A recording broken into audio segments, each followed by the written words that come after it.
Untuk menjadikan ruang terbuka hijau dan fungsi batas sepadan sungai, Lurah Katulampa dan Camat Bogor Timur Kota Bogor melakukan penanaman pohon bersama UPTD Pengelolaan Sumber Daya Air atau PSDA wilayah Sungai Ciliwung Cisadane di lokasi eks bangunan liar atau Bangli di bantaran Kali Baru pada Kamis pagi.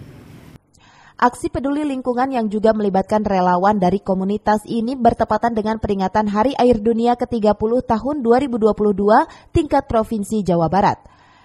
Selain tanam pohon, aksi ini juga berlanjut dengan pengangkatan sampah Sungai Ciliwung sekitar Bendung Katulampa.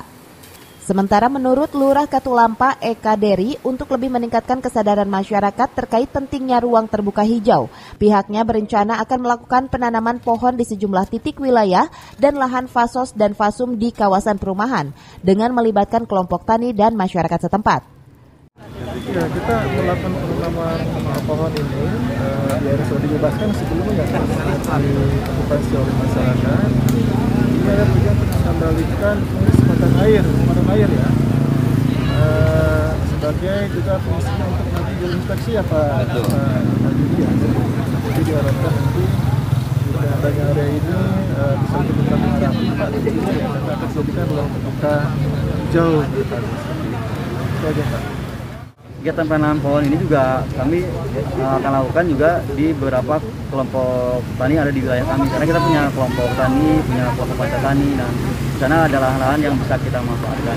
Selain itu juga kita dalam rangka penanaman pohon dalam rangka program penanaman pohon ini kita manfaatkan juga fasum-fasum yang ada di perumahan yang selama ini tidak terawat. Nah, kita manfaatkan untuk kegiatan penanaman pohon supaya juga bisa termanfaatkan oleh warga sekitar. Dengan mengembalikan batas sepadan sungai kepada fungsinya, diharapkan sumber daya air di wilayah ini bisa lebih terjaga dengan baik, sehingga dapat memberikan manfaat sebesar-besarnya bagi kehidupan masyarakat setempat. Dari Kota Bogor, Herman Bons melaporkan.